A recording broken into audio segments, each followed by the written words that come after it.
All right, let's do this.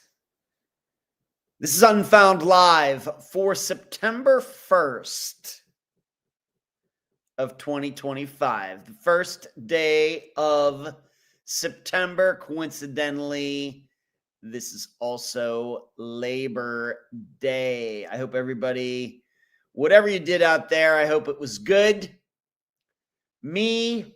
It was a Labor Day for me. I worked all day, despite watching some tennis and some other things. I was pretty much doing work all day.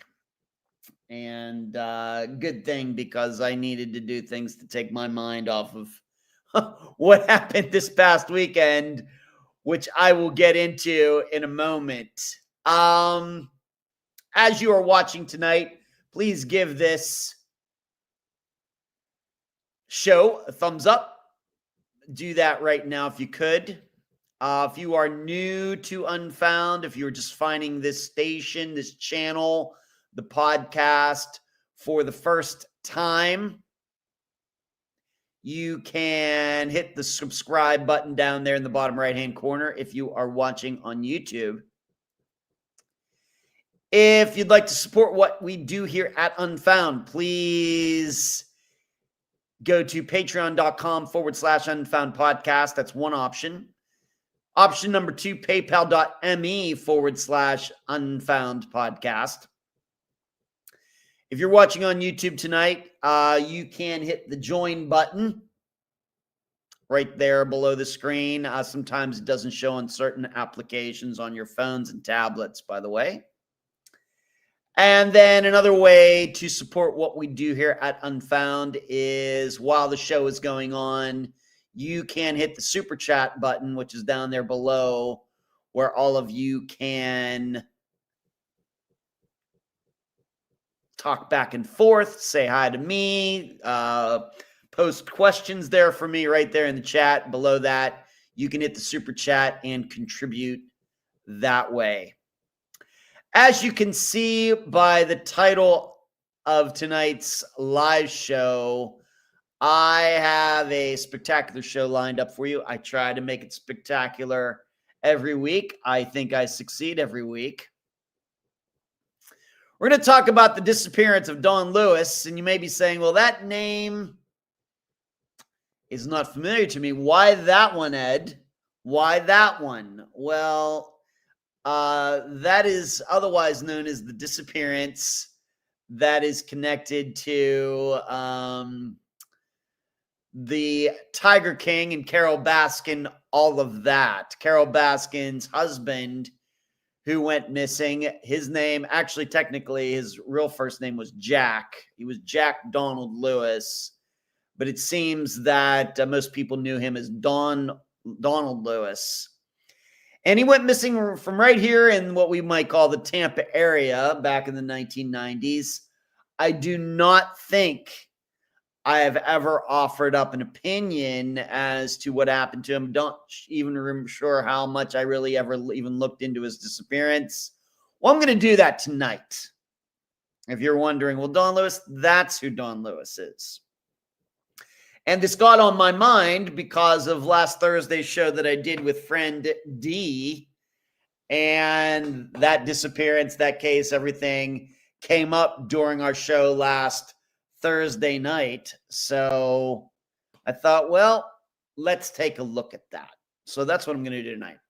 I'm also going to talk about Buford T. Pusser. Many of you know him from there being a couple movies made up about him.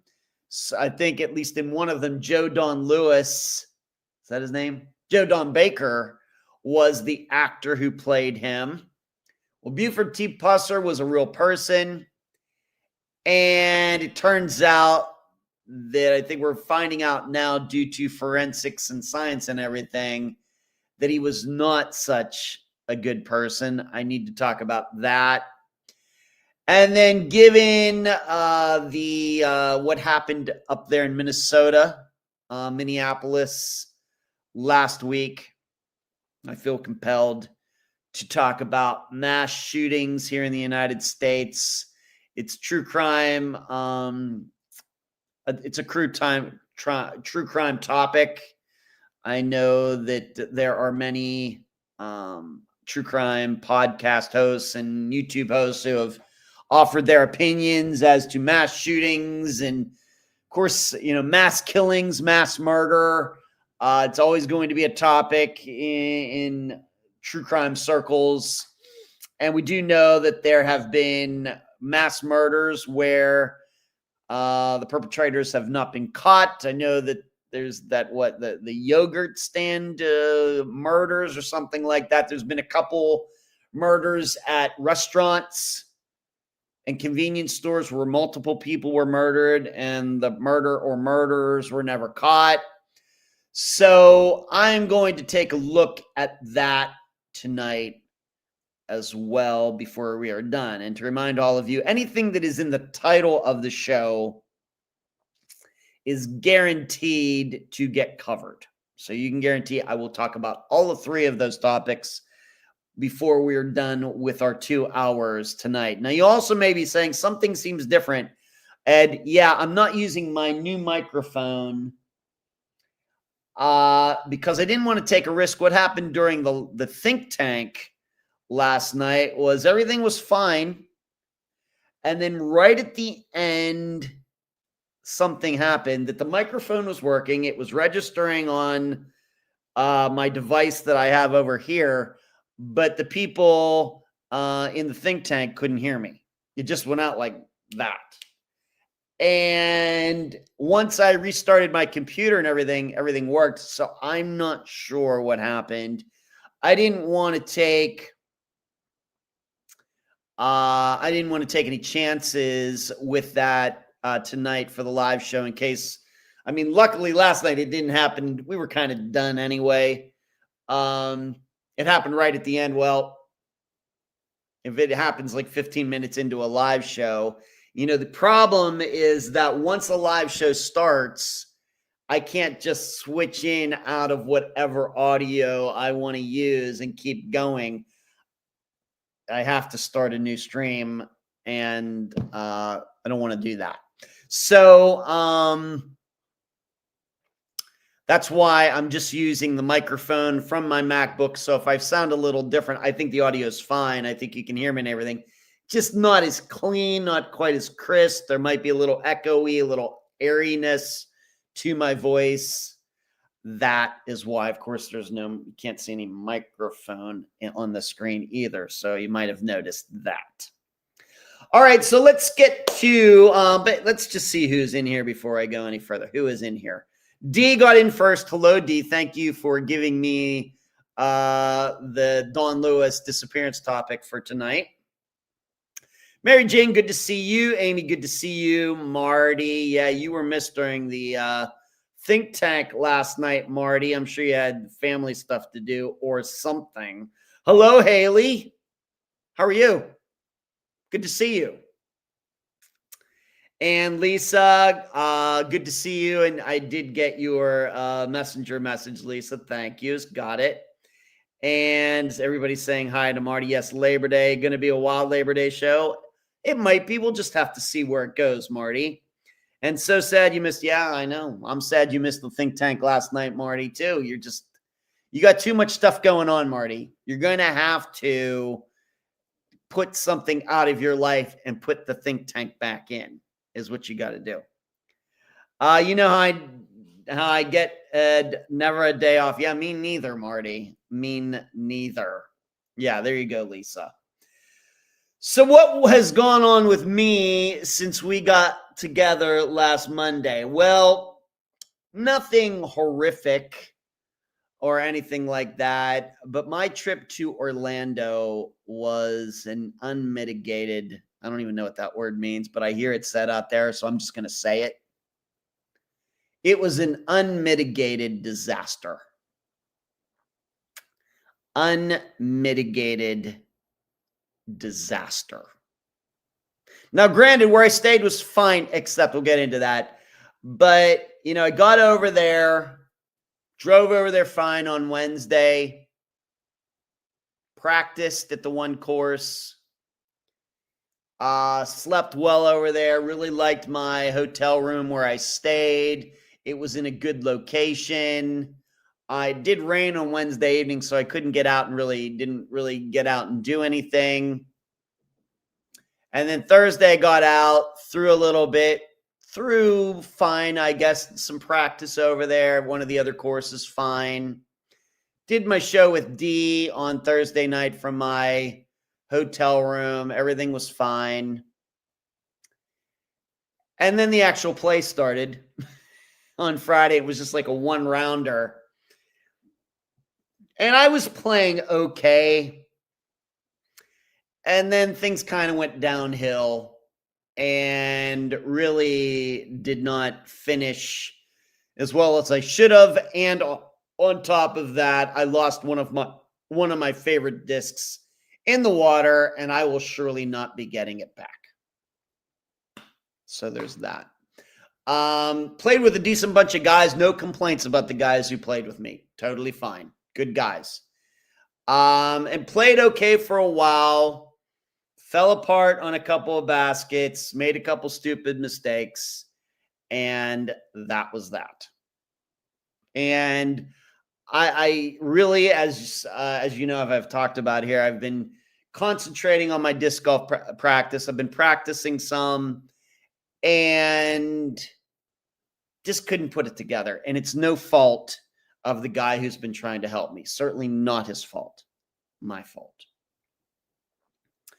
So if that wasn't bad enough, you know, and once again, these are scores that are out there for the public to see if you go to pdga.com. So I get back to my hotel room, still ticked off about all that, trying to get some work done. And what do you know? A big thunderstorm rolls through Orlando and knocked out a lot of things going on at Disney. I guess Disney got hit and a lot of the electrical systems got messed up over there and a lot of different things. The funny thing is it went through and it really didn't even seem that bad to me. Maybe because I've been through 2 hurricanes. I don't know. But I was working on my computer and there was like this, in my room, there was like a flicker. The power didn't go off. The TV never went off. The lights never went off, but there was like this flicker type of thing. I was like, well, that was weird. Oh, is the power still on? Yeah. So what happened was that the electrical grid in Orlando got hit by lightning, and the Wi-Fi at the hotel where I was staying got fried. I had no Wi-Fi. Now, granted, T-Mobile, my system that I use for my phone and my tablet, it was still working, but my MacBook that I had with me, my new Chromebook that I had with me, they don't have access to the T-Mobile network. I need Wi-Fi to make them work. I could have set up a hotspot through my phone or my tablet, but T-Mobile only allows me to do that for so long. So my laptops did not have any internet access, and it makes it very difficult, as you can imagine, to do any work when that happens. So I went down to the desk, and after a while, I was waiting, maybe an hour or something for them to figure it out. Went down there, no help. Oh, yep, it's done. Well, they didn't seem fazed by it at all. Waited like another 2 hours or something, still not working, went down, and the woman that was down there said, yeah, it's fried. There's nothing we can do about it right now. So that, as you can imagine, got to me a little bit because there were things I had planned to do on Friday evening, couldn't get them done. Couldn't get the Found episode done, couldn't get the Unfound Now episode done. They got done, but not until I came back here. But I had plans to get that all done on Friday night, would be off my mind, didn't happen. And then Saturday rolled around and I played now granted, I will admit probably the second 9 holes, probably my mind wasn't in it anymore. So I hesitate to call this the worst round of disc golf I've ever played. But because I hesitate to say that because really the last 9 baskets, I really don't really know if I really cared that much. But score-wise and how the round was rated, according to the Professional Disc Golf Association, when you play in a sanctioned tournament, a registered tournament, every round you played gets rated. It's rated one of the worst rounds that I've ever played, and I've been playing for 13 years. I can't even tell you how many rounds that I've played for the PDGA with PGA at tournaments and everything else. This was one of the worst. I finished on my card, and the other 3 guys on my card were not professionals. They're at my level. They're in my age group in their 50s. The next closest guy was, I think, 11 shots better.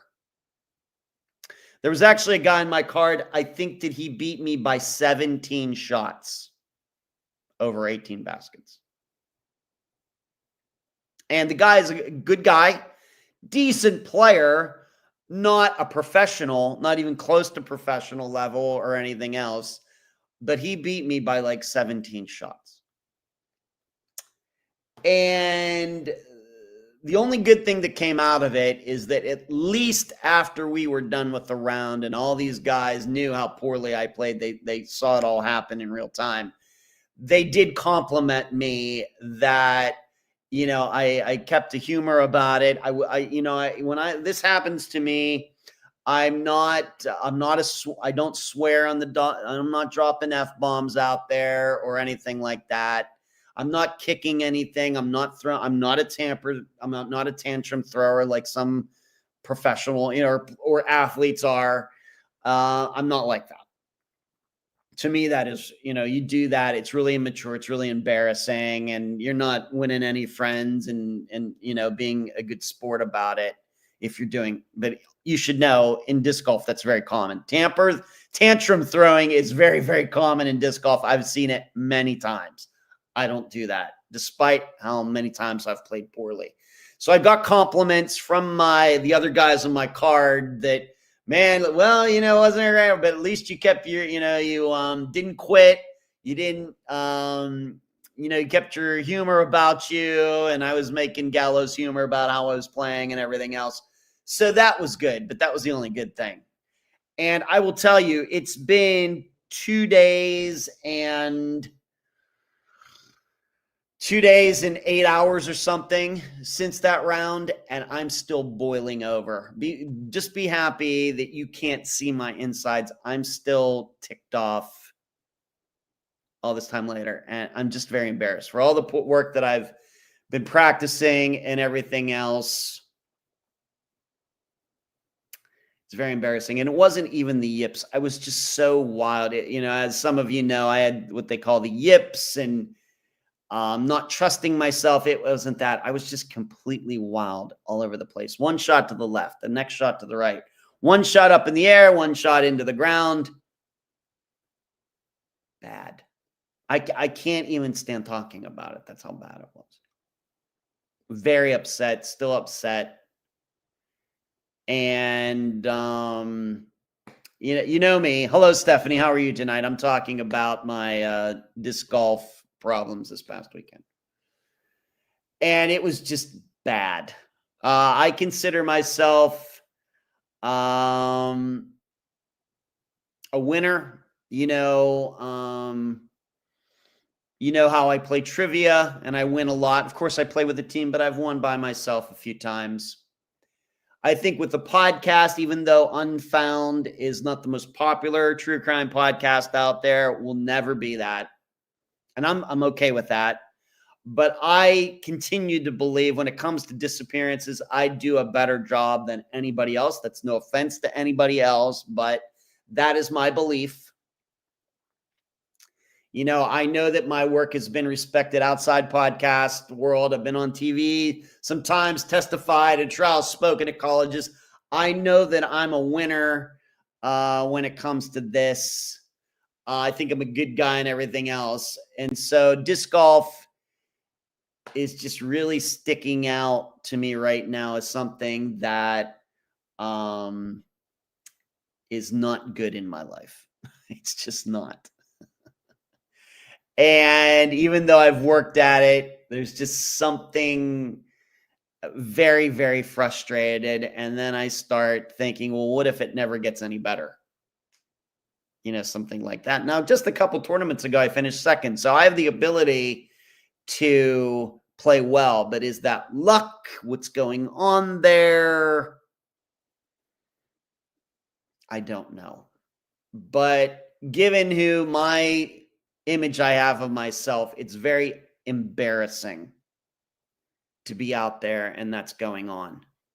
It makes me feel inferior and don't like it. I really, really, really don't like it. So that's what went on there. And so after the first round, you know, it was supposed to be a 3-round tournament. I had reserved the room at that place until Monday. I came home on Saturday. Between the Wi-Fi at this place being out and how I played, I'm like, I'm out of here. I'm done. I am done. And so I came back. I got back here to Clearwater Beach on Saturday evening. You know, I really thought the way I thought things were going to go is I thought I was going to go over there. I was going to have a good time. I thought I wasn't planning to winning my division or anything. I was thinking, you know what, if I finish like middle of the pack, I'll be happy. I was not trying to finish, you know, top 5 or win. I think there were like 30, 35 guys in my division. If I would have finished like 15th, 18th, totally fine. Totally fine. I was dead last in my division. And it wasn't just by 1 stroke. I think that I was dead last by at least 3 strokes in my division.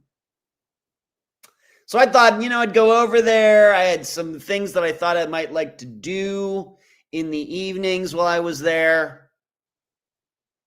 Nope. Disc golf ruined all of it. So I came home, drove home. Fortunately, got the Found and Unfound Now episodes done. They're now up. Hopefully, of course, for you YouTube and Patreon supporters, you've gotten to listen to the Found episode.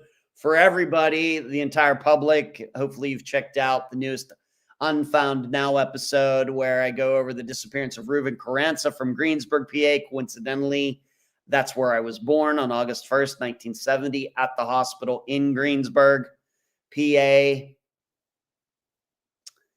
So I did manage to come back here and get work done and everything, but I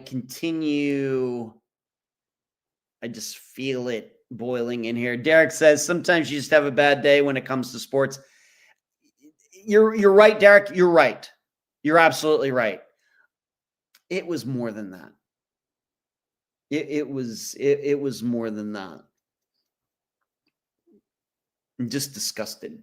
Just completely, because I thought that I had prepared well, and I realized that I've been working on my swing. And so anytime you're working on your swing, you know, there's going to be issues, but I didn't think it. I knew that going over there that there might be a few issues here and there.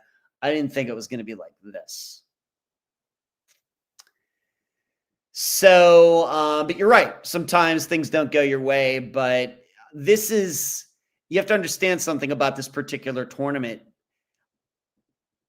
I go over there to play this tournament. I don't think I've completed the actual tournament in years. This time last year, same exact thing happened. where after the first day, I played so poorly. I was so far behind everybody else that I dropped out. Same tournament last year. Going back to 2019, same thing. Played there horribly, dropped out, came home. That's just 3 instances that I can think of. And I know that this has happened many times. The funny thing is I actually won a tournament over in Orlando back in 2015. I don't think I've played well over there since. I don't know. It sucks. It really, really, really. I know I'm smiling here and everything else, but once again, I feel, the boiling inside. Because I'm not, the thing is, I'm not there to make friends. I'm friendly. I'm a good guy. I saw some people that I like who I know, Paul Shepard and some other guys, guys who are genuinely good people who I genuinely like. But I'm not there to hang out with a bunch of guys. A lot of, at least just speaking for my gender, a lot of guys are just out there, no offense to you ladies, but just to get away from their significant others for a weekend. It's kind of a guys' weekend. Going to hang out with the guys this weekend. We're going to play a little disc golf. We're going to do this. We're going to do that. Maybe I'll play well. Maybe I won't play well. Oh, well. That's not me. That's never been me. Ever. It's just like my trivia team. I like the people on my team. Enjoy them. There's no other way to be on a team with a bunch of people for 12, 13 years and not enjoy their company. But I'm also here to tell you, if we were finishing middle of the pack, the last 12 or 13 years, I wouldn't be going. I'm only there to win. I'm not there to kibitz. I'm not there to have a good meal. I'm not there to catch up with people. I like my teammates. I care about them and everything. But I'm there to win. I'm there to compete and win. I'm not there to come in 10th every week. This is just how I live my life. And so it's the same thing with disc golf, that I start questioning what I'm doing when I can't play well. What am I doing here? So it was bad. What am I going to do about it? Not sure. The good thing is that, I could put off playing another tournament forever, for a while if I want to. But I don't think my ego is going to allow me to do that. I'm too competitive. So we'll just have to see. So Orlando, I thought that when I talked to all of you last Monday that I would come to this screen, this microphone tonight on September 1st with an enjoyable time. Tell you, I went and did this. I saw this. I went and played miniature golf. I went and checked out the Ripley's Believe It or Not over there. Well, that one evening and everything else. Nope. Couldn't do any of it. I was, this is, the plans did not go as planned. If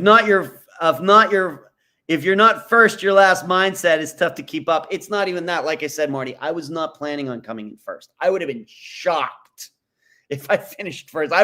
If for me to finish first in that tournament, everybody else would have had to have dropped out with food poisoning or something. I think my expectations were not that high. And I know you're not supposed to have expectations, but you know what I mean. It wasn't like I got to finish first. It was like mid-pack, 10th, 12th, 13th, plenty. Nope. Couldn't do it. But yeah, I get what you're saying, Marty. So let's move on. You've been doing this, and I hope I'm not coming across as whining. I'm just telling you what happened. But I'm going to have to, I'm not going to get into it's not fair and anything. It's all on me. In fact, I've even told the guy who's been trying to help me with my disc golf play. I already told him in a video today that I sent him, I just want you to understand, not your fault. It's on me. There's nothing. I don't blame you for what happened here. It's all on me. I think you're genuinely trying to help me. It's me who has to get better. So there's that. One more thing before I get into the disappearance of Don Lewis. Everybody has their Powerball ticket, right? $1.1 billion tonight. That might do one of you very, very well. It would certainly do me very, very well. And so I did go out and get my numbers today. Hour and a half till draw time. In fact, the draw time will be right about the time I'm closing down this live show for tonight. But the buying of tickets stops an hour before. So you got 30 minutes if you want to get in on Powerball. It's been a while since either one of the big lotteries here in the United States has been up to $1 billion. It seemed like for a while there it was happening all the time, but it's been a while since Mega Millions or Powerball got up to $1 billion. Well, here we are again. And if you're wondering what that really amounts to real money, I think after taxes, and if you were to take the lump sum payment, I think it comes out to like $400 million cash. Once the taxes and everything are taken out, it's like $400 million cash. You can do with it whatever you want. I'd like the opportunity to figure out what I could do with all of that. All right, let's move on. Let's get to tonight's agenda. And I'm just going to start with Don Lewis's disappearance first. And to remind all of you, this is the disappearance that is connected to Carol Baskin. This is the husband and wife who had this cat zoo or whatever it is over there in the Tampa area. And Don Lewis, character, as you might imagine. And we're going to get into how some of that might factor into how you analyze this particular disappearance and trying to figure out what happened. But this is the guy that was connected to, Joe Exotic and that show that was on Netflix. And you made me look. Yeah, well, it made you. Yes, you did make me look at it, D. That's what I did. After we talked last Thursday, I was like, well, that make a good disappearance for the next live show. So thank you, D. And I realize you think that Carol fed him to the lions and tigers and bears. Am I? Not to ruin it for everybody, but I do not think that is what happened. But I'll give it my best guess here after I take a look at it. So let me read at least partially what was written on the Charlie Project about his disappearance, and then I'll start going down, how I would look at this. Don was last seen in Tampa, Florida on August 18th, 1997. So we just passed the 28th anniversary. He left home early that day and made a delivery around 6 a.m. He was never seen again. The next day, or maybe 2 days later, his white 1989 Dodge van was found abandoned at the Pilot Country Airport, a private airport near State Road 52 and US 41 in Pasco County, Florida, very close to where my concert buddy Dana lives. The keys were on the floorboard, and there were no signs of Don. So the keys were not in the ignition. They were sitting on the floor of the van. Donald was a pilot. He knew how to fly a plane, and he owned several planes.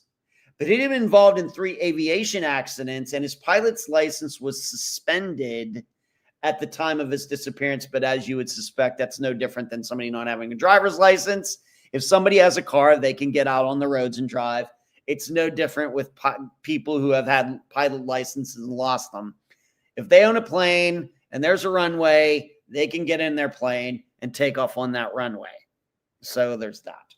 Don had made millions of dollars in his real estate career. He was noted as a ruthless businessman. He had a habit of carrying large sums of cash and buying expensive things, including airplanes, on impulse. In spite of his wealth, however, he lived frugally and sometimes even scavenged for food in dumpsters. That's partially what is written at the Charlie Project. And I realize that a lot of you know about Tiger King, Joe Exotic, and everything else. I've never seen that show. As you would imagine, it's not the kind of show that I would ever watch. And so I don't know how much they really got deep into this disappearance. But even so, I have such a poor opinion of shows like that. I am sure that they did not cover his disappearance in a very factual way. All right, so I'm going to try to do that. Mary Jane, that sound issue was weird last night. Yeah, the sound going out, I don't know what happened, Mary Jane. That's why I'm not using the microphone tonight. I'm just using the microphone on the computer. That's why things sound a little different than usual. So when you look at a disappearance like this, given everything that has gone on in the world of Carol Baskin and the show and Joe Exotic going to jail and everything else, we have to be able to separate the sensationalist crap from the actual facts. Now, this is an extreme case, but we've done some others, extreme ones, maybe Brian Schaefer, Marmer, a lot of sensationalism around their disappearances too. Of course, there hasn't been a reality show based on either of those disappearances, though, or connected to them in any way. But most of the disappearances that we feature on Unfound do not have this kind of sensationalism. It's regular people going missing, and we analyze it as best we can. But once in a while, we get into sensationalism, and even some disappearances where it's, that are well known. That doesn't mean that they have sensationalism. For example, Jody Huisentruit, well-known disappearance. I would not say that there's a lot of sensationalism around her disappearance. Certainly, we don't know what happened. Certainly, there are a lot of different theories out there, but not a lot of extravagant, crazy stories about why Jody Huisentruit went missing. Whereas with Brian Schaefer, thinking that his buddy Clint did it, or one of the women in his life did it, or that, these other things that have popped up, and, he's still inside the building. He fell inside a wall in the building or something, But with Don Lewis, we have to remember to do that. We cannot buy into the craziness. We just have to look at this as a disappearance. He was here. He's not here. His van is at this airport. The keys are in it. Seemingly made this disappearance at 6 a.m. and now he's gone. And of course, we have to remember the airport is not very close to where he was living. So how do we do this? What I would first need to know is, and I tried to find, I'm guessing maybe the answer is out there somewhere, but what exactly was this delivery? And did the person, wherever he delivered to, did the person actually see Dawn? It's the first thing we have to establish. If he was meeting somebody or whatever he was doing that morning, whatever it was about, and it's documented different places, it was in the news, it's on the Charlie Project, this is a real thing. This isn't some, 3 a.m. Reddit post. He did something that morning at 6 a.m. What was it? Where was it? Why was it? Did the person actually see Dawn? Or was it just something that somebody else could have done this delivery, and the person who got whatever was being delivered would not know that it wasn't Dawn who delivered it? This is something that is unclear to me at this time. But this would be the first thing that I would have to know. I'm guessing somebody does know. I just couldn't find it in the time that was allotted to put this show together tonight. Also, given that the van was at the airport and taking a look at it, we would certainly know by this point if any planes were missing. If any of his planes were missing, if any of anybody else's planes were missing or anything like that from that airport, we would know. Given that I take an interest in aviation crashes and things, and I watch some aviation channels, the people that have planes, they're really into planes. And they, if they have their little Cessna, the propeller plane, they go to the airport quite a bit and they get to know other pilots and everything else. And surely, given that these aviation people are it's very usually a very tight-knit group. There is no casual pilot. People who put the money out for a plane, take the lessons and everything, they're really, really, really, really into flying. And they love to it's kind of like people that have like a fancy car that they take to car shows and things. These people, they're really, really, really into cars. But what was established, I think we can safely say, is that no planes took off or landed that morning. If you go and look at this airport, it's not like, like the Clearwater Airport here or Tampa or something. There are homes right along the runway, like within feet of it. Like I could throw a disc golf disc from one of these homes onto the runway. That's how close these homes are. And you also realize planes are loud. I don't care if it's jet. I don't care if it's a one propeller Cessna.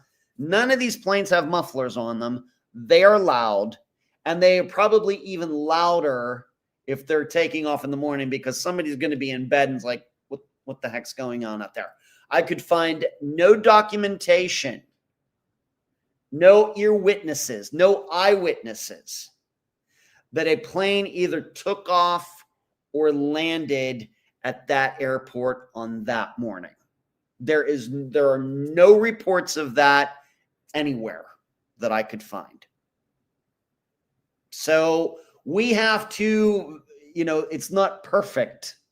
It's not a perfect analysis, but we have to go forward with the idea, most likely, that no plane landed and picked Donald up, and that he went there, got in a plane, like one that was parked there in a hangar, whatever, and he took off simply for the fact that surely somebody would have heard it. One of those houses, somebody had to have heard it if it happened. Surely. No doubt in my mind about that. Not perfect. No, wouldn't bet my life on it. But if you go look at this airport, you'll understand what I mean.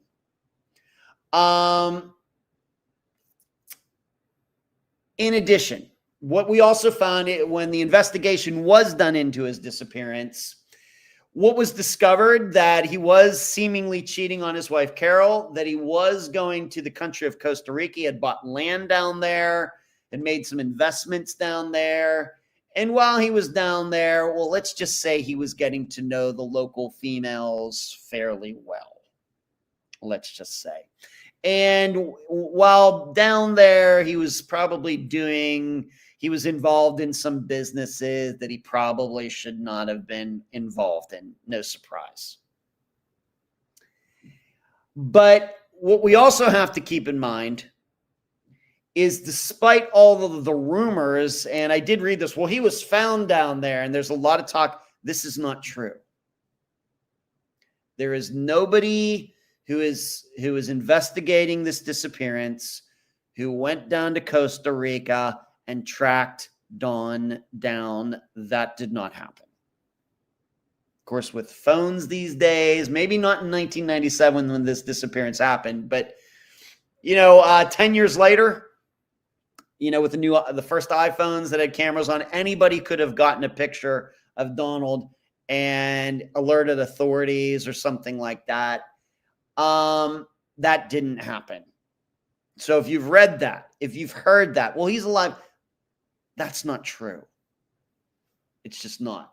I would also add, let's just put it this way. I think an older white guy would stick out, having his own place. It wouldn't be very easy for Donald Lewis to stay out of the public eye. And in fact, I get the idea that he loved that kind of stuff. That he would be out, of course, like I said, meeting women, going to parties, doing this, doing that. I got this place, probably living better than most people can live in Costa Rica. And to think that he could stay on the down low and hide from people is just doesn't sound, once again, very likely to me. I wouldn't bet my life on it, but it just seems very, very unlikely. Surely somebody would have found him and gotten a picture of him. Now, maybe he's not alive anymore, but this is 28 years later, even 10 years later. And we have to remember he was only 59 when he went missing, and that's going to play into this. In addition, if somebody did land at that airport and taken there, who was this person? Who did this? Nobody has any answers. Everybody has an answer. Well, he could have gotten picked up by somebody. Well, who? Can you give me a name? No names out there. Zero. In addition, though, are we really to believe if he did get picked up by somebody that he would just leave his van there like it was, unlocked with the keys thrown on the floor? That also seems unlikely. I mean, even if he wasn't planning on coming back, would he really leave his van that way with the keys on the floorboard and everything? It seems, once again, unlikely.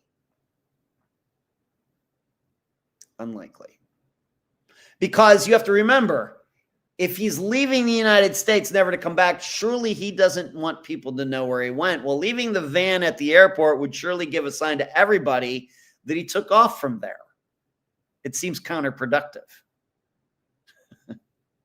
If he really did want to fly to Costa Rica and start his life over, it wouldn't have been better to leave his van at a Walmart parking lot if he really, really, really, really wanted to get away with it? You'd think. So what about Carol Baskin? How do we know that she didn't kill him? And as Dee stated last Thursday, how do we know she didn't feed him to their big cats and stage this whole thing? My impression of Carol Baskin, of course, I don't believe she's a very good person, but I don't think she's a supervillain either. To think that she would come up with the idea of killing Don, feeding him to the cats, and then staging the van where it was found, it just seems a little too sophisticated for me, from my impression of her.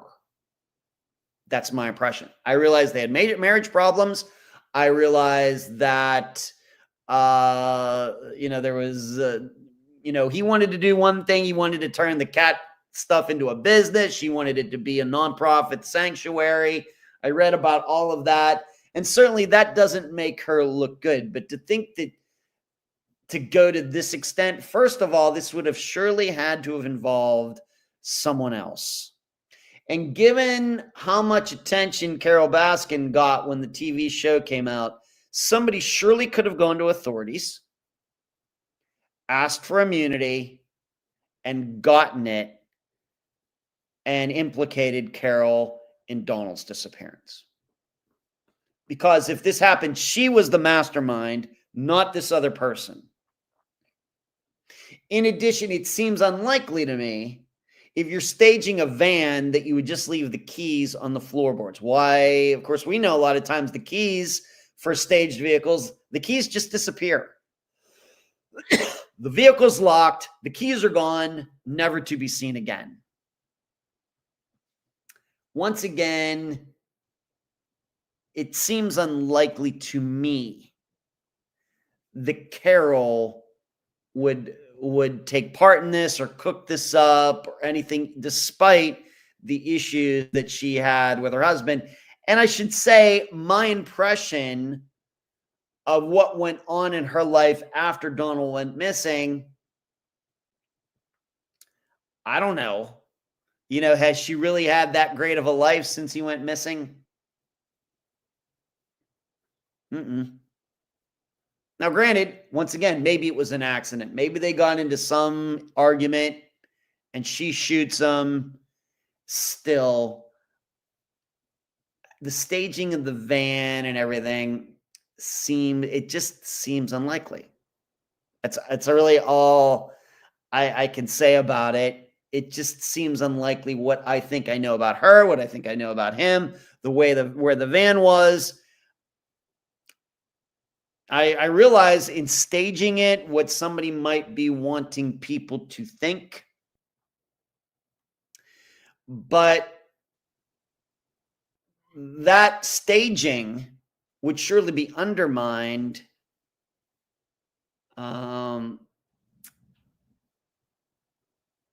by people going to Costa Rica and saying, nope, he isn't here. He's not here. Go look for him. He's not here. Wouldn't that not undermine a staging idea? Mary Jane, he didn't get picked up at airport. His van was placed there as a red herring. Well, maybe. By who? This would certainly, Mary Jane, this would involve two people. Somebody to drive the van and somebody to pick the person up. Or back then, did this person actually involve, of course, this is before Uber and Lyft. Did somebody actually use a taxi and implicate somebody else into this? Once again, seems unlikely. If you're getting picked up at the airport in Tampa, then you have the chance of a taxi driver forgetting you. If you get picked up at early in the morning at an airport out in the middle of nowhere, where surely that's most likely never happened, that taxi driver is going to remember you forever. Why would you take that chance? Surely the person who wants to get away with this crime would surely know that and think through all of this. It wouldn't want to take that chance. So his van was placed there as a red herring. I'm not convinced of that, Mary Jane. I'm not convinced of that. So there's still, though, a bunch of stuff we don't know. Of course, not just the answer to this disappearance, but what are some items that might make this disappearance come into more focus for us, other than just outright evidence of what happened?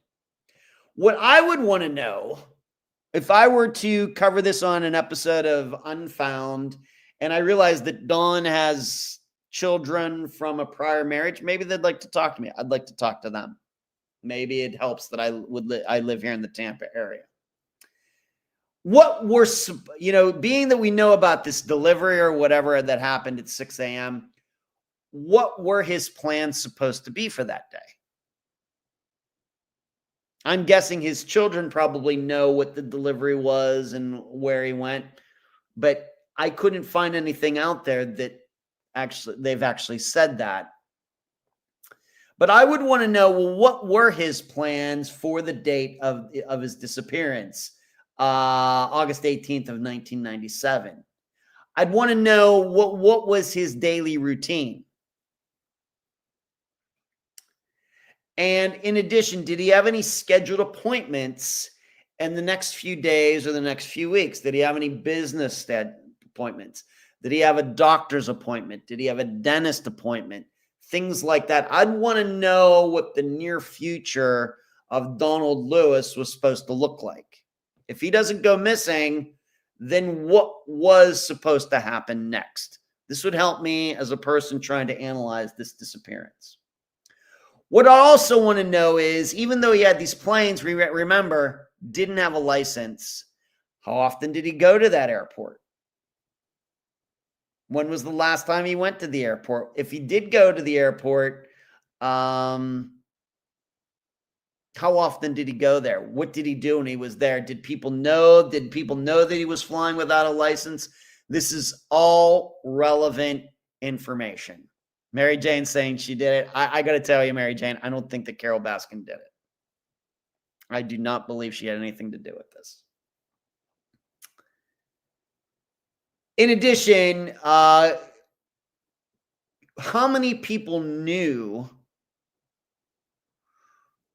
that was Donald's airport.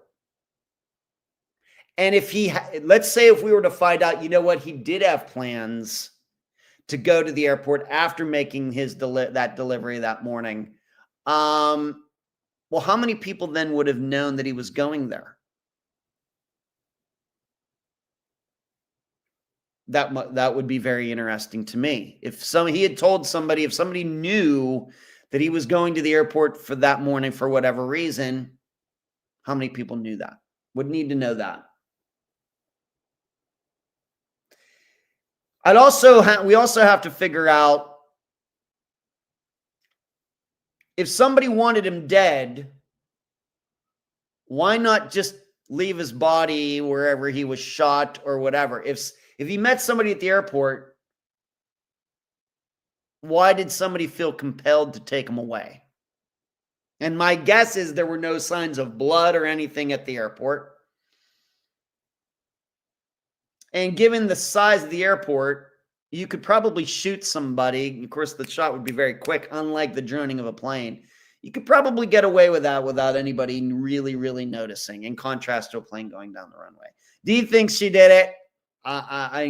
D, you know how much I like you. Mary Jane, you know how much I like you. I just don't think so. Carol had help doing it. By who, Mary Jane? Who helped her? If you'd like to put names in that, you're more than welcome to do that. Leave keys for anybody who could steal it. Nobody's going to steal a car from an airport. It's too protected. That seems like, Mary Jane, I have to be honest with you. That seems unlikely. You leave the keys in a van hoping that somebody will steal a van from an airport. I think you leave the keys in a van if you want somebody to steal it. You leave it at Walmart. Or you leave it like on a street, like with the window down or something.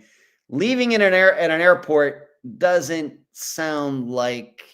Are people really cruising around isolated airports looking for cars to steal? Cars get stolen maybe from big airports, but how often does it happen to small ones? I don't know. So here's my, some other things. You have to remember that Donald Lewis was just 59. I know that I read somewhere where Carol had said, well, he had started to lose his mind. Maybe. But we have to remember that, of course, there is early onset Alzheimer's, but it is fairly rare. It's not very common for people in their late 50s to get that disease. It's not impossible. Certainly does happen. But, she's saying one thing about him, but maybe he was. And maybe he was, of course, his lawyer and other people said, no, that's crazy. Sometimes people with that affliction can fake it and people don't realize it. But can talk husband into telling his housekeeper he was going flying. Once again, D, I'm not sure that's true. I'm not sure that's true. I've read these things. I think Carol is an easy target. She loves to be the center of attention. She's kind of like the female version of Steve Pankey, if you ask me. Did she do it? I'm very much on the fence, leaning towards no, Marty says.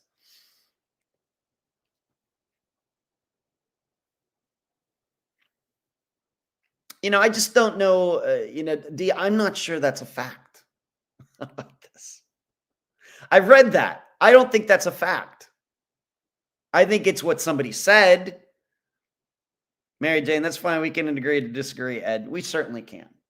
But this is why I'm telling you that in these types of disappearances where the sensationalism is all over the place, you have to be very, very, very strict about what you believe. And you have to be very strict on not just thinking somebody did it because you don't like somebody and because somebody is an idiot or a bitch and everything else. And I have to tell you once again, in maybe going over this for about 5 hours this weekend and then today, I get the impression that a lot of people think Carol Baskin did it just because they don't like her and because she's crazy and because of this and because of that. She's certainly an unlikable person. We have a lot of unlikable people who are not murderers. So here's my perception of Donald Lewis, once again, because disappearances are about people, not about circumstances. He doesn't sound like the suicidal type. But he surely could have been the drug type. Carol seems to think that he might have been having some mental issues there at 59 years old. Like I just stated, it's possible, but Alzheimer's, dementia at 59, once again, fairly rare. Happens. Certainly more likely to happen if the person has had head injuries earlier in their life, like we talk about football players with CTE. That would, of course, raise the possibility of something happening to a person's brain in their 50s. I didn't see anything about Don to believe that he ever had any head injuries earlier in his life. What really sticks out to me, though, is his shady business dealings. I read something about that it's a fact that he had a couple ocelots, which are like wild animals. They're cats, but they're wild animals, and they went missing. I don't like the sound of that. Regarding the keys on the floorboard, it seems to me that somebody just threw them in there.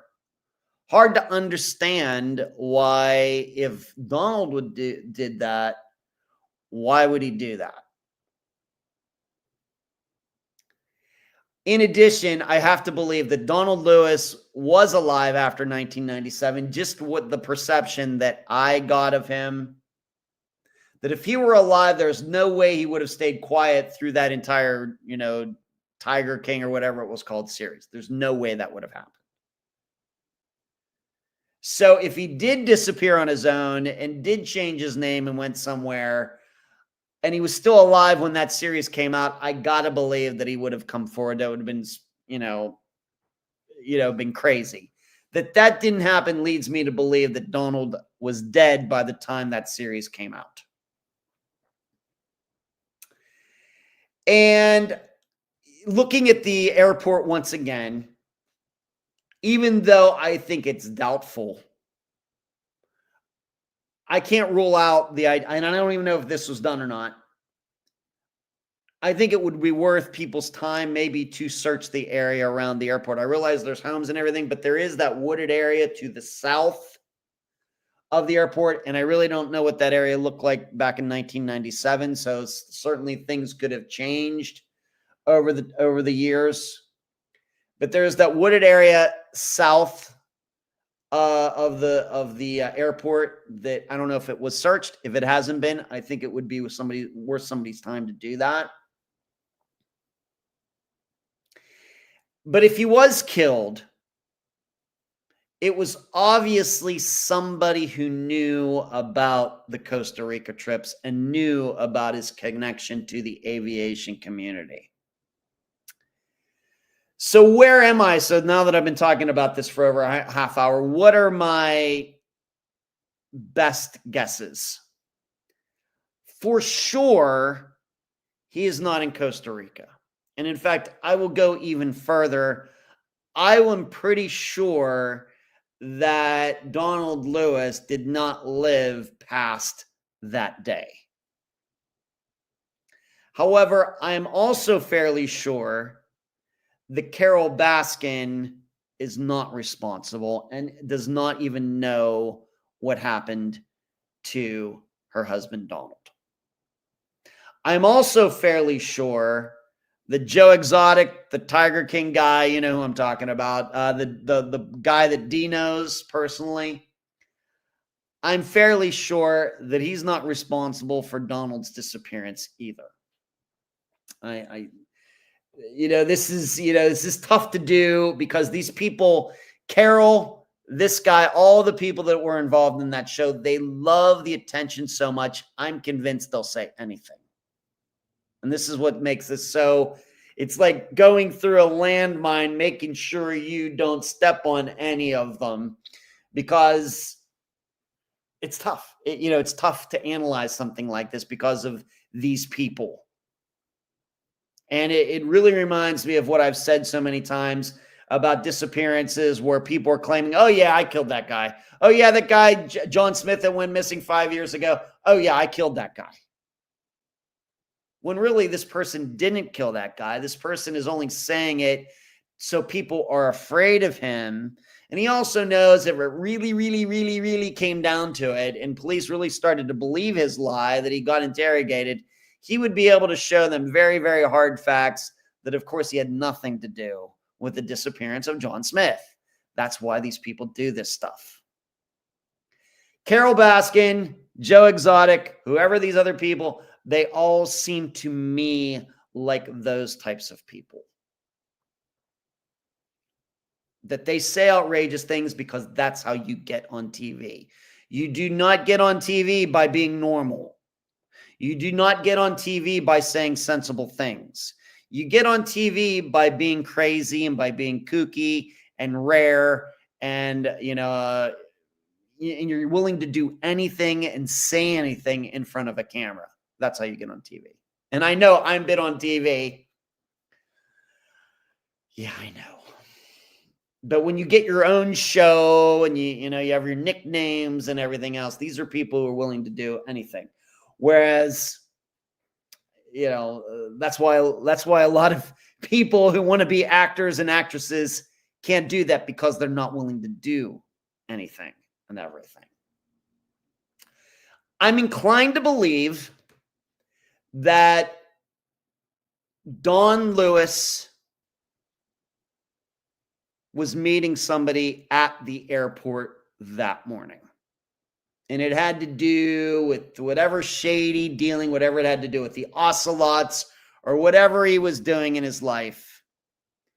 And he simply just met up with the wrong people. I think he met them there.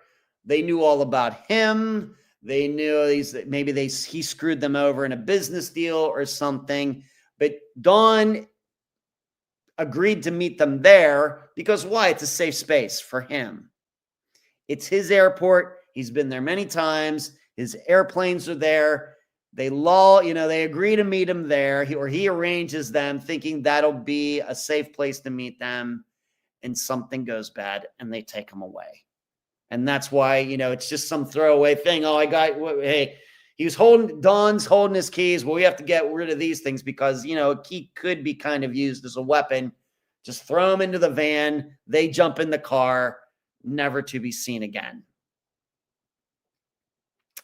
I have to believe that Donald Lewis went missing because of his business stuff.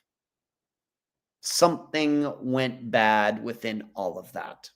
His attorney went on record saying Don was all there mentally and he just spoke with him. I know, Mary Jane. Mary Jane, I'm inclined to believe that because of his age. I didn't know Don. But given his age, and he wasn't a professional football player or anything, I'm inclined probably that he did have his faculties, as most 59-year-olds do. Now, if he would have been 69 years old, if he certainly would have been 79 years old, then things changed totally. But being that he was only 59, that's only 4 years older than I am now, I'm inclined to believe probably that his mind was okay now. I think Carol's just saying that stuff, because she's who she is. He's acting crazy. He's doing this. Well, he must be losing his mind. Well, maybe that's just who you married. So, Mary Jane, I'm inclined to agree with you on that. This just sounds like a business meetup gone wrong. We also have to remember, who knows what other women. If he was cheating on his wife in Costa Rica, I have to be open to the idea that he might have been seeing a woman here or two around Tampa as well. And maybe, one of those women, Lord, hey, I'm going to meet you at the airport, and her husband shows up instead. That happens. That happens a lot. Now, who that could be, I don't know. Certainly, I would have to talk to his family, not Carol, but his kids. Maybe they might have some insights into that better than anybody else.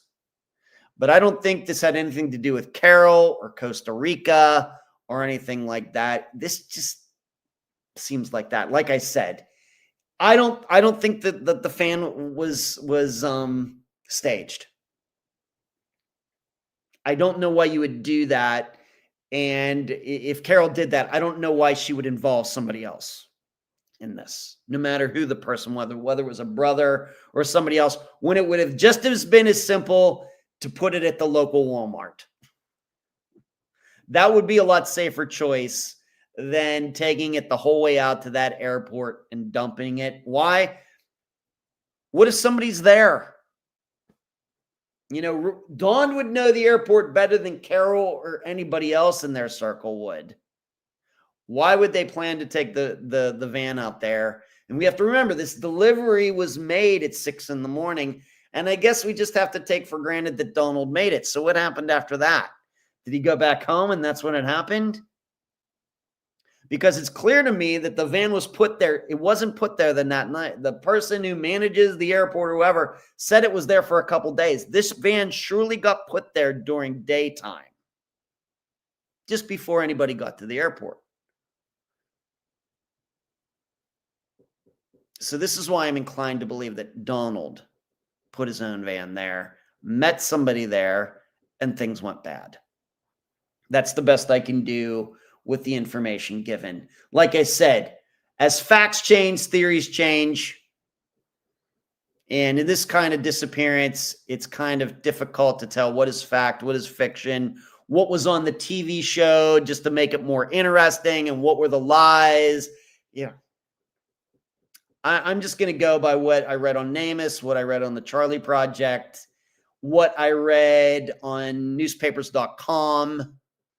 And to me, that's going to be more believable, than what I'm going to find on Reddit or Web Sleuths and everything else. And when you stick to just the newspapers.com and things like that, this disappearance, just becomes a regular disappearance. It really just does. And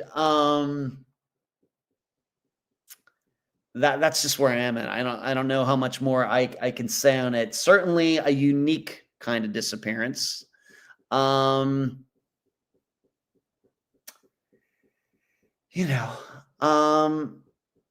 a lot of questions. Still 28 years later, I think that there's still a lot that could be done on this. I view this as a solvable disappearance.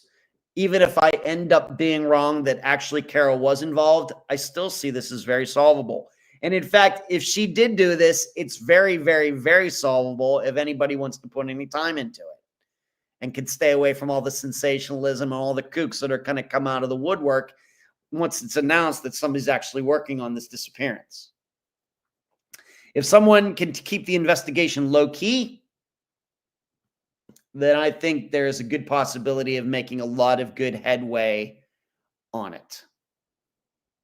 And as far D, no offense to you, but the feeding of him to the cats and everything else, I hear a lot about people being fed to hogs and all these things. I'm not saying it's never happened, but it just has to be as rare as can be. I mean, as I've joked before, for as many stories I've heard about missing people being fed to wild animals or whatever else, or hogs, every hog farm in the United States must be a criminal. That's how many stories I've heard about this.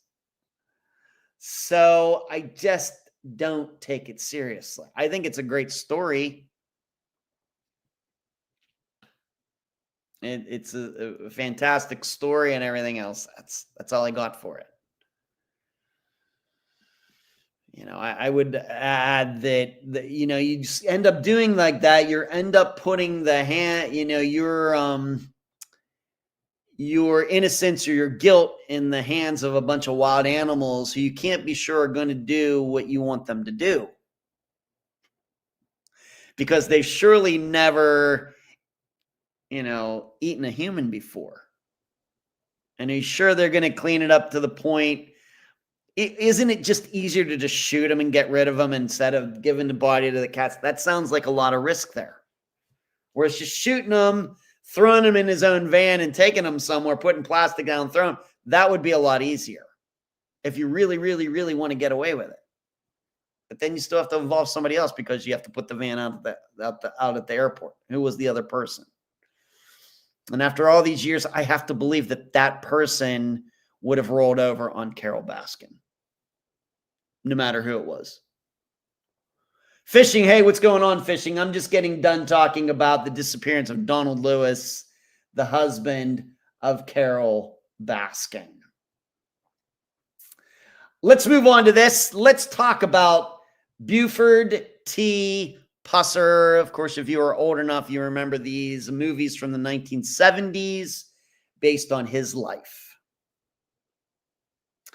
A late Tennessee sheriff who inspired a Hollywood movie about a law enforcement officer who took on organized crime after they killed his wife in 1967 led people to believe she was murdered by his enemies, authorities said Friday. Authorities acknowledged that the finding will likely shock many who grew up as fans of Buford Pusser and watched 1973's Walking Tall, which immortalized him as a tough but fair sheriff with zero tolerance for crime. The movie was remade in 2004, and many officers joined law enforcement because of his story, according to Mark Davidson, the district attorney for Tennessee's 25th Judicial District. You don't have to apologize, Fisher. There's enough evidence that if Pusser, the McNairy County sheriff who died in a car crash 7 years after his wife's death, were alive today, prosecutors would present an indictment to a grand jury for the killing of Pauline Mullins Pusser, Davidson said. Investigators also uncovered signs that she suffered from domestic violence. Prosecutors worked with the Tennessee Bureau Investigation, which began re-examining decades-old files on Pauline's death in 2022 as part of its regular review of cold cases. Agency Director David Roush said agents found inconsistencies between Buford Pusser's version of events and the physical evidence received a tip about a potential murder weapon and exhumed Pauline's body for an autopsy. At the time, residents in the community told CBS that they were caught off guard as agents swarmed at the cemetery and moved Pusser's headstone. This case is not about tearing down a legend. It is about giving dignity and closure to Pauline and her family, ensuring the truth is not buried with time. The truth matters, justice matters. Even 58 years later, Pauline deserves both. The case dates to August 12, 1967. Buford Pusser got a call in the early morning hours about a disturbance. He reported that his wife volunteered to ride along with him as he responded. That should have been the first sign that his story was crap.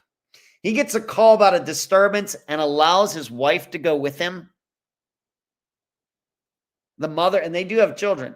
The mother of his children, he gets a call and she goes with him. Buford Pusser said that shortly after they passed New Hope Methodist Church, a car pulled up and fired several times into the vehicle, killing Pauline and injuring the sheriff. Buford Pusser spent 18 days in the hospital and required several surgeries to recover. The case was built largely on his own statement and closed quickly. Former Sheriff Mike Elam, who wrote a self-published book about Pusser, told the Tennessean he had given tips about the case to the Tennessee Bureau of Investigation. During the re-examination of the case, Dr. Michael Revel, an emergency medicine, physical, and medical examiner, studied post-mortem photographs, crime scene photographs, notes made by the medical examiner at the time, and Buford Pusser's statements. He concluded that Pauline was much more likely than not shot outside the car than placed inside it. He found the cranial trauma suffered by Pauline didn't match crime scene photos of the car's interior. Blood splatter on the hood outside the car contradicted Buford Pusser's statement. The gunshot wound on his cheek was in fact a close contact wound and not one fired from long range, as Pusser described, and was likely self-inflicted. Pauline's autopsy revealed she had a broken nose that had healed prior to her death. Davidson said statements from people who were around at the time she died supported the conclusion she was a victim of domestic violence. Pauline's younger brother, Griffin Mullins, said the investigation gave him closure. He said in a recorded video played at the news conference that their other sister died without knowing what happened to Pauline, that he's grateful he will die knowing. You would fall in love with her because she was a people person, and of course my family would always go to Pauline if they had any issues or they needed some advice, and she was always there for them. Mullins said he knew there was some trouble in Pauline's marriage, but she wasn't one to talk about her problems. However, Buford Pusser's granddaughter says she feels differently. She said in a statement that a dead man who could not defend himself is being accused of an unspeakable crime. She added that she doesn't know how justice can be accomplished by pursuing this theory of my grandmother's death. Asked about the murder weapon and whether it matched autopsy findings, Roush recommended reading the case file for specifics. The Tennessee Bureau of Investigation plans to make the entire file, which exceeds 1,000 pages, available to the public by handing it over to the University of Tennessee at Martin once it finishes with redactions. The school will create an online searchable database for the case. Until then, members of the public can make appointments to review it in person or can purchase a copy. How interesting is that? Pusser's legend was captured in the 1973 film Walking Tall, starring Joe Don Baker, and then remade with The Rock in 2004. So what do I make of this? And how does this happen? You know, how is it that back in 1967, seemingly Buford Pusser can shoot his wife and get away with claiming that another person or people did it in another car passing by? How can that happen? Well, first of all, there is the thin blue line. And is, you know, one, as I will say it again, I'm not pro-police. I'm not anti-police. I am realistic. And certainly regarding this, certainly any investigator at the time, anybody looking at the murder of Buford Pusser's wife would want to get justice for Buford Pusser, being that he was also in law enforcement. And an investigator might, you know, you have to remember, policing and police officers, it's even today a good old boy system. And when I say boys, I mean girls too. That, well, they cover their backs for things that shouldn't be done. That still goes on. I'm not saying they're necessarily murdering people and covering each other up for it. Nothing like that. But I think that there is a mentality within the police force that it's them against the public sometimes. And also when you're investigating something like this, how difficult would it be for an investigator to start really giving Buford Pusser a hard time? Are you sure it happened that way, Buford? Are you sure? Because I see this over here. I see that over there. And, you know, the other tough part would be that there's otherwise, other than him killing his wife, it does seem that he did do some good things while sheriff and being in other law enforcement positions there in Tennessee. He did go after the Dixie Mafia and other organized crime groups. There's no denying that. Everybody acknowledges that. So that probably influenced them as well. Surely a guy who's going after these bad guys and those bad guys wouldn't kill his wife. And surely being that he's going after those bad guys and those bad guys, it does seem possible that some of those bad guys might just be mad enough to go off and want to kill Buford Pusser. And there were multiple stories of people. There was a story of even a woman trying to kill him, and her husband was in jail because of, Buford putting him there, and she came after him, and there were threats on his life and everything else. So it made it all the more believable that he's cruising to this call with his wife in his car, and somebody cruises by and tries to kill him and instead kills his wife. So you can see it in the context of that time. And you maybe, and dare I say it, I can't rule out the possibility that somebody might be able to get away with that today too. Now the big issue here though is, what is not clear to me is what actually happened for him to kill his wife. Was she going to divorce him? Did she threaten to take the kids? Did he have another woman in his life? Did she find out? That is still, as much as I've read about this, it's still unclear why he would do that. There's no denying that there's domestic violence in the marriage. I'm perfectly willing to accept that. But we also have to realize that there are a lot of relationships that have domestic violence where nobody ends up getting murdered. So what exactly happened here? Did he just completely lose his mind? Was he drinking and shot her, then came up with this plan? It's really, I can't say. It's too hard for me to say.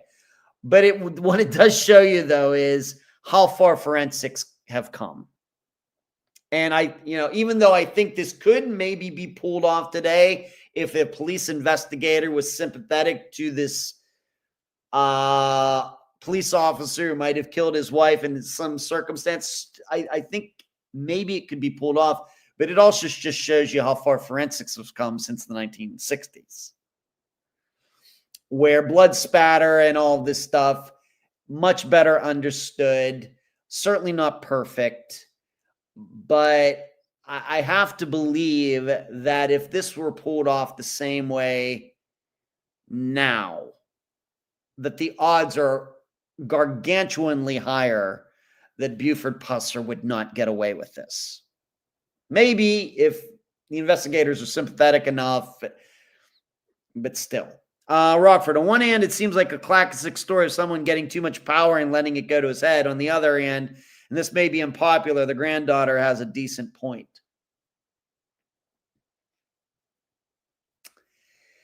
Yeah, well, there is the part that I didn't print out here, Rockford, and for everybody else. It does seem, now that it does seem that Buford Pusser killed his wife, Buford Pusser kind of did do an OJ, where once he was healed and everything, is, I'm going to find the people who killed my wife. Guess what? He never did.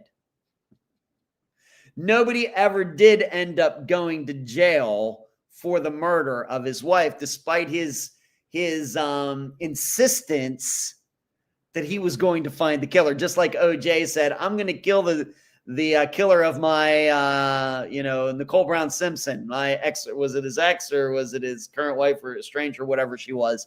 I'm going to find her killer. We know OJ never did that, and we know why. And we can't forget Ron Goldman in there as well. Kind of the same thing. So surely he was not murdered. He surely knew the kind of car that was used and everything else, but he couldn't find the murders. That should have also tipped people off that things weren't quite as they seem. But I'll go back to what I said before. What would have tipped me off, I think, at the time in 1967, that things weren't quite as they appear, would have been, okay, Buford. You got a call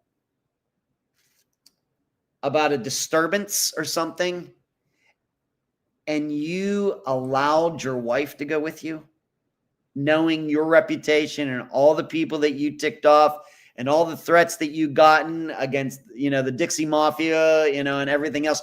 And you let your wife come with you? Really?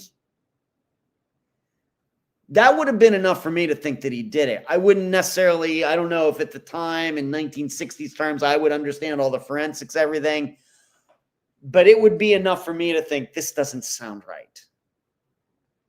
I might have just gotten to the point of thinking, okay, there wasn't a call. He took her and then he got somebody to come by and shoot at the car and kill her. Maybe I don't know if I would actually get to the point of thinking that Buford Pusser killed his wife.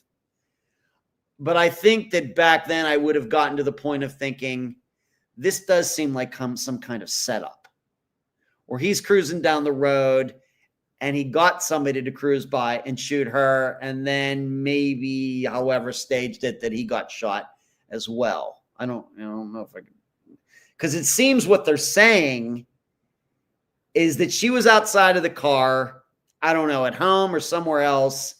He shoots her, then puts her in the car, then shot himself. You talk about a tough guy. Of course, I don't want to ruin it if nobody's seen Death on the Nile, but we'll just leave it at that.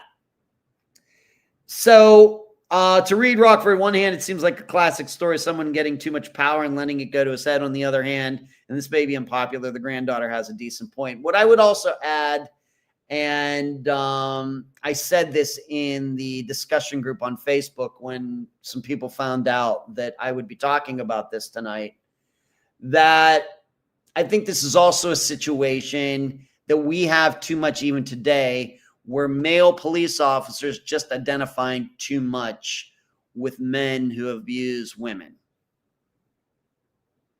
I think I'll be, once again, this is just an impression. I'm not saying there are necessarily any facts or statistics to back this up.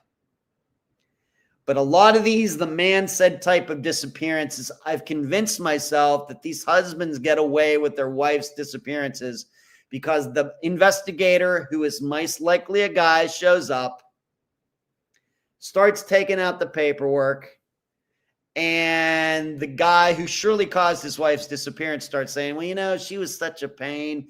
Don't you know, officer, don't you know how women can be? Don't you know how this, and don't you know this? Haven't you ever had a woman? These women these days, they just think they can say anything and they can do anything, yada, yada, yada. And there's a cop going, yeah. Just buying into the story a little too much. Why? You tell me. I think this does happen. It's horrible. Stephanie, I think back to the police I acted toward Brian Laundrie. Brian Laundrie, yeah. Yeah, right. Killer of Gabby Petito. Right. Exactly. Good example. Thank you, Stephanie. Thank you for providing a very good example. If we're going to talk about Gabby Petito, let's talk about the other side of this as well. Right. You got that investigator showing up, this police officer, male police officer, maybe 31 years old. Maybe he's already been divorced once. He shows up, guy's wife's missing, and the guy just starts in on it. You know how women can be, and she was doing this, and she was doing that. And then you have this divorced investigator who's paying child support and alimony and has to now live in this one studio apartment. He's just buying all of it. I think this is one of the reasons these guys get away with these disappearances. Because to me, it's so obvious that they did it. And there could be things done right at that time that could really, really have done something for the investigation. But no, what happens? These investigators, they just take out the report and go right home. It's nuts. There's something going on above the this relationship between possible suspect and police officer, they're just identifying with each other a little too much on a different level. I've convinced myself of this. I think that was probably what was going on with Buford Pusser too. I'm sure Buford Pusser, whether before his wife was murdered or after, probably said to a fellow cop, "Oh yeah, we get into it all the time. She just doesn't understand this, and she just doesn't understand that, and this and that and other thing else." So when they show up and maybe they even know that he has abused his wife and she's murdered, they don't even suspect them because they kind of identify with it.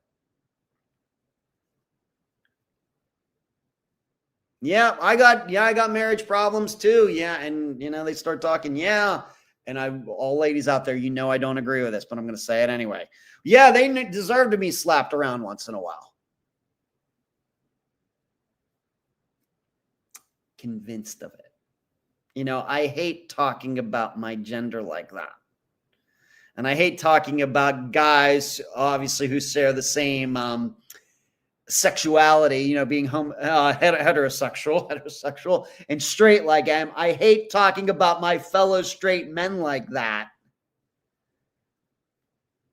But I'm here to tell you, as a straight guy, there's a lot of straight guys like that. So I think that was so there was the police thing. And I also think there was the identifying with a fellow guy thing going on too much with Buford Pusser. And like I said, I think this goes on with the man-said types of disappearances too. I think at some point the investigator starts feeling sorry for the guy.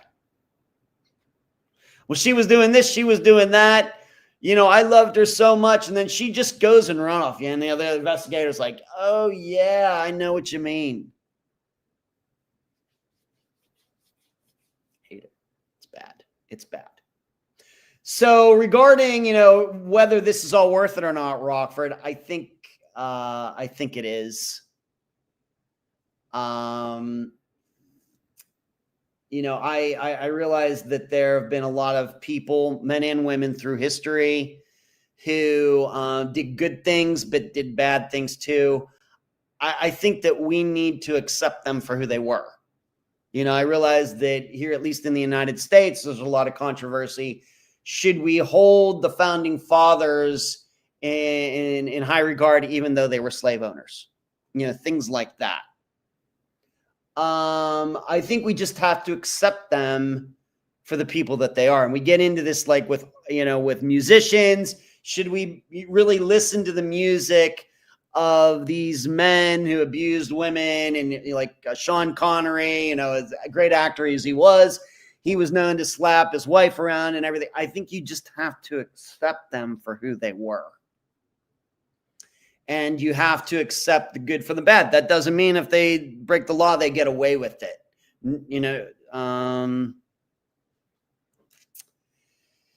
It's tough, and nobody's perfect. And as we've seen with even culture in the same country, standards change from generation to generation to generation to generation. And we have to realize that in this country at one time, it was, quote unquote, okay to slap your wife around. It's horrible. It's horrible. And those men shouldn't have been doing that.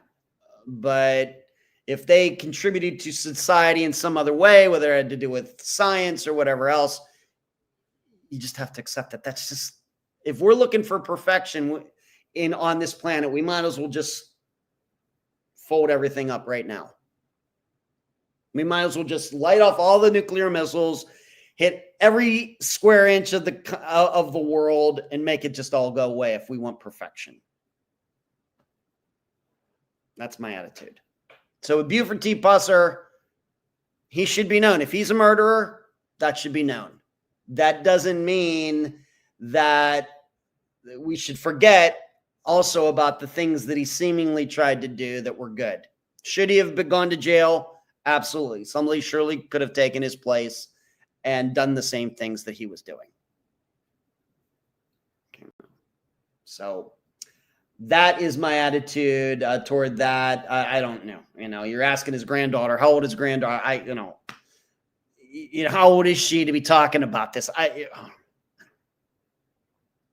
Rockford, don't get me wrong. I think he did it. My point is, unless it's a total slam dunk or it's a perp only identified later, I hesitate to pile on.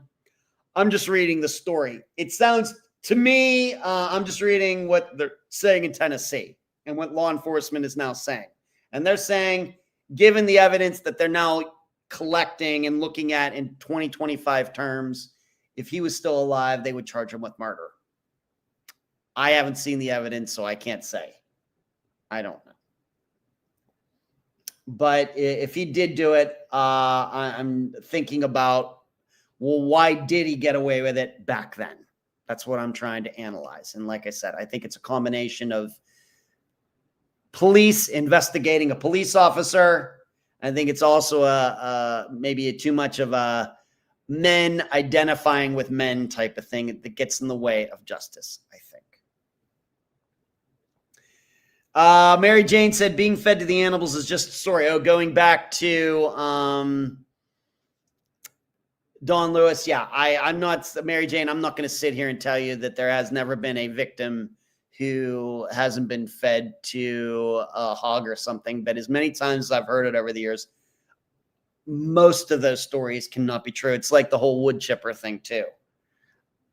If I were to believe every wood chipper story that I've heard over the last 9 years, like 25% of the wood chippers in the United States have been used to kill somebody. That's all. It's crazy. Robert Sam, I'm open-minded, and I think your explanation makes sense. Okay. I want to talk, as I have it in the title, I need to talk a little bit about this shooting in Minneapolis that happened, I think, toward the end of last week. I think that happened when I was over in Orlando. We know that a person who was transgendered went to a church and stuck a gun in, broke one of the windows, stuck a gun into one of the windows where there were children at a mass, and 2 children ended up getting killed, and the killer ended up committing suicide after doing this. And I didn't write down how many other people or children were injured. And of course, we know that every time this comes up, we start questioning, what's going on in this country, the gun laws. Of course, as we eventually discover, a lot of these types of shootings are done by people who obviously have mental health issues. What can be done about this? Is there anything that can be done? Why is it that a modern civilization, maybe the most modern civilization in the United States, I know they have a lot of fancy things in South Korea and Japan and everything, but when it comes to standard of living and being able to move up the social ladder and all these things, this is still one of the best countries to do that in. And of course, we have freedom of speech and everything else that no other country has. What can be done about this?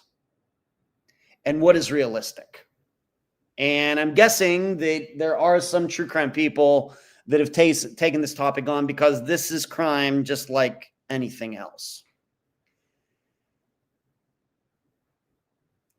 Realistic. Once again, as you know, I'm for what works. I'm not for what doesn't work. And when it comes to the solving of disappearances, I remain in reality. Now, what would be dreamland when it comes to disappearances? Dreamland would be going and collecting up all these suspects who we think caused these disappearances and torturing them until they confessed and told us where these missing people are. That's never going to happen in the United States. Never going to happen, and it should never happen. As much as I want disappearances solved, that should not be the way to go about that. And I'd like to think that most families, as much as they are in pain, don't want that either. In fact, my impression is of families, it's very much the opposite. They're perfectly willing to let a suspect get away with it as long as that suspect will let them know where their missing loved one is. It's like the kind of the opposite. But we know, in the true crime universe that there are people out there who, talk very drastically about that type of stuff, of going to extreme measures to solve this. I'm not that person. And so when it comes to mass shootings, I'm also not that person. I'm realistic. First of all, we have to accept there is no way, zero way, less than zero. Remember that movie from the 1980s? I actually listened to that audiobook. That is a crazy book. I don't know. Any Gen Xer needs to read or listen to that book. It was just a couple years ago. Crazy. Of course, it was made into a movie that's nothing like the book. There is less than zero chance that we're ever going to take guns away from people, and for a lot of different reasons, not just law reasons either. That is never going to happen. It's not worth talking about. It's never going to happen. The fact is, there is enough ammunition, enough guns. I think there are more guns in the United States than there are people. Remember, and as a gun owner, and I'm not, once again, I don't consider myself to be a gun guy or a 2A guy. And I stay away from that stuff on this live show and on the podcast. I stay away from all that political stuff. But I own 5 guns. That's 5 just me personally.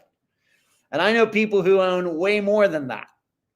So it's never going to happen.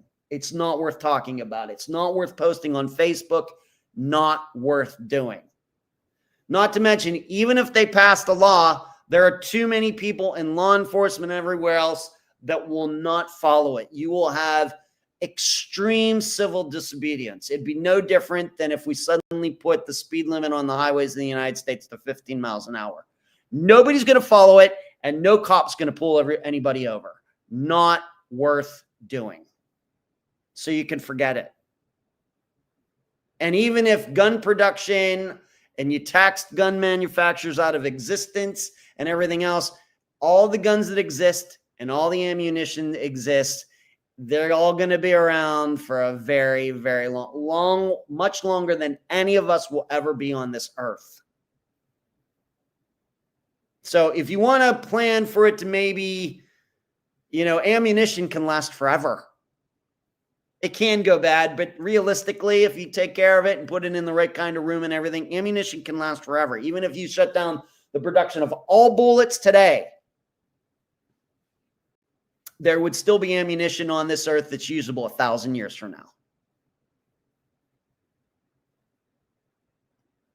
So talking about getting rid of guns and going after gun manufacturers and ammo and everything, not going to work. It's too late for that. It's too late for that, despite the laws, despite the Second Amendment, despite open carry and concealed carry in all these states, despite all that, it's just logistically not possible. And dare I say, the other problem you have is what you all have to understand, those people who are truly like what we would call anti-gun. You have to realize something. A lot of these people who tend to be on that side of the argument tend to own guns. They may be anti-gun, but they own guns too. So there's a lot of hypocrisy that goes along with this topic as well. Rockford, I don't forget Brittany Drexel, right? A totally unreliable witness stated she was fed to alligators. A couple dummies in the FBI bought it. Of course, it was false. I remember that. Now, Rockford, thank you for reminding me. Maureen, this may be a personal question. I understand if you don't answer, but I've always wondered, what is the story regarding your adoption? Probably not enough time for that tonight, Maureen, but hopefully we can talk about, being that I haven't talked about that in a while, maybe we can do that next week for everybody. I just kind of on a roll right now. I don't want to blow you off. I will make a note. I will talk about it next week. Unfortunately, I'm kind of on a roll on this topic, and I want to cover it to its completion because I promised everybody. So, getting rid of guns, getting rid of ammunition, not possible. But what you do notice, if you really take a look at the crime statistics in the United States regarding shootings and everything else, this all started getting a little bit, what we might say, out of control in the 1960s. And it's not because of the Beatles. It's not because of Vietnam. It's not because of the sudden acceptance of, like, drugs and psychedelics into our culture. It's not because of, flower power or Woodstock or muscle cars or anything else that went on in the 1960s that had anything to do with it. You know what it had everything to do with? A change in attitude toward people with mental health issues. That's what happened in the 1960s. And when you start going through a lot of these shootings, now I'm not saying necessarily that Columbine could be included in there, but many of them, you start looking at people who in a different generation, if these people had not been around in 2025, but if they would have been around in 1925, they would have been in an insane asylum somewhere where they couldn't hurt anybody. Now, I know why we got rid of those places, because there was all sorts of experimentation being done that shouldn't have been done, and all of the crazy, quote unquote, crazy things that went on inside there. And it was the public being shocked about this that then changed things. And that's why we do things the way we do today, where all of these people, are, put on medication, and they're being managed by doctors, and they're expected to take their medication when they're supposed to keep them from having delusions or being psychotic or paranoid or whatever else. I believe that there's a direct connection between the increase in violence and mass killings in the United States and our change in attitude toward what we're supposed to do with mental health. Now, you should know that there is a website called The Dispatch, where I'm a member, once again, not to get political, and the article is not political. But there's a spectacular article about this very topic behind the paywall at that site.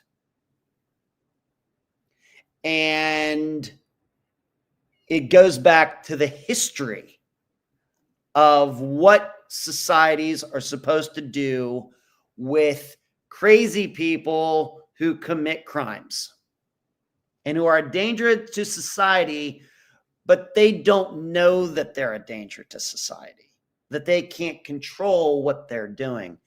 And can you believe that Plato actually wrote about this topic? That is how long humans have been struggling with this topic.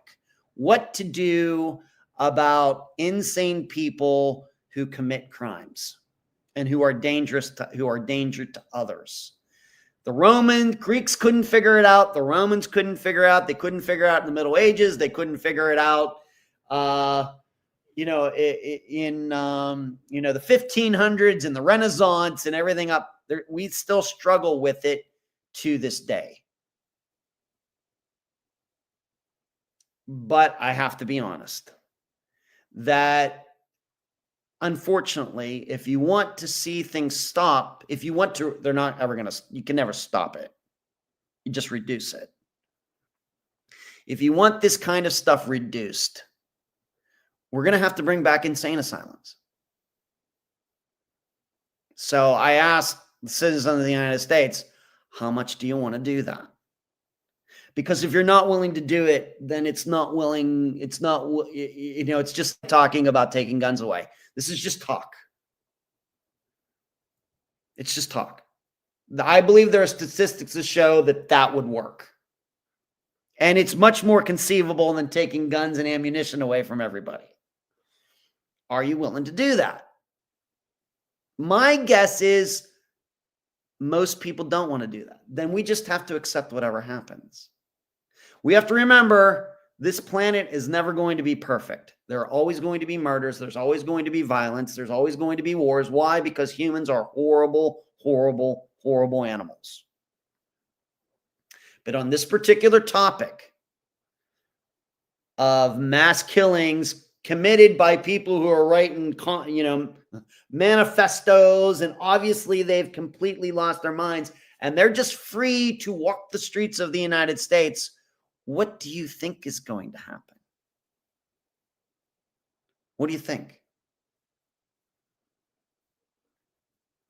And I know what you're saying. Well, Europe, it doesn't have these problems. I know that. I know that. Different situation. They have their problems too. They have their problems too. Marian says that changed a lot for society when they shut down the mental health hospitals and centers. Yeah. The public was outraged about what was going inside these places, as they should have been. There's an excellent book by E. Fuller Torrey called American Psychosis that addresses all these themes. I read several years ago and highly recommend it. There you go. Anybody want to check that book out? E. Fuller Torrey called American Psychosis. I've never heard of that, Rockford. Thank you. But that's I'm all for, if you're asking me, am I for this? Yeah, I am. Am I all for taking people's guns away? No, because I don't think that's realistic. I think it is realistic to reopen mental health hospitals where people like this can be contained. I think that's realistic. And I think there would be a lot of people who want to be involved in that. I don't know how many people want to be involved in actually going out and taking people's guns away. Because you have to remember, these are all being done by a very, very, very, very, very small part of the population. Why should the rest of the sane population pay for it or suffer for it? So that is my standpoint on this particular topic. Anything else? The Unfound, as I stated early on, the new Unfound Now episode is out. Ruben Carranza, from where I was born in Pennsylvania, Greensburg, PA. Nice little town. Also went to preschool there. I went to a Montessori school in Greensburg, PA. So that's out. They're currently looking at remains found. That could be Billy D. Sylvester. It's not a disappearance that I mentioned very often. Billy D. Sylvester, maybe from the second year of Unfound. Could be him. No positive identification. So I'm going to be keeping my eye on that. And then also regarding Unfound Now, you remember a few months ago, I talked about the disappearance of Travis Decker. He killed his daughters. In that video, I stated that I thought that he would eventually be found in the nearby area. Well, guess what? Just within the last few days, they've found human remains that I think are going to end up being Travis Decker, not far away from where he killed his daughters. Sometimes you just have a nose for this stuff. They're going all over the United States and, looking for him. And, he could be anywhere. Well, conceivably he could, but like I said, I made in that statement made in that video, I think he's probably nearby. I don't know if I could have predicted he was dead. I don't know what I said, but I predicted he would be found nearby. You're welcome. So what are we doing this Friday to finish this up tonight? Well, it's the 9th anniversary this Friday. If you're new to this podcast, this YouTube channel, the first Friday of every September, we celebrate the anniversary of Unfound because the first episode of Unfound came out the first Friday of September in 2016. I forget what the actual, was it September 2nd, September 3rd, something like this. This year, it just happens to be September 5th. So the way we commemorate that is by replaying, or I commemorate it by replaying the first interview I ever did, the first interview phone call I ever made. And that was with my good friend, Mary Lyle, mother of Susan Lau. Of course, Susie's disappearance is still unsolved. So we're going to do that all again this Friday. And I will offer up new commentary before and after the interview plays. I'm not sure what that commentary will be. I'll figure it out. I'll probably work on it tomorrow. So that's what's happening this Friday. And you may ask me, how long are you going to do that? I will keep that as the anniversary interview until Susie's disappearance is solved. How about that? And then I'll probably move it to the second interview I did, and that would be for the disappearance of Jason Jolkowski, being that he's still missing. But that's all I got. Thank you all for listening. Maureen, I'm going to try to remember your question for next week. Hopefully I won't forget, because it's a good one. I haven't talked about that in a while. It's a fair question. It's a good one. Keep your heads on swivels. Do not become a victim. Do not end up on my missing persons podcast. I don't think Charlie was in here tonight because he is at his mother's in Ohio with his sons, but I'm going to say, Charlie, say hi to the kids for me anyway. And that's it. Good night. Thank you so much. Now I can go back to stewing about my poor disc golf play. Good night.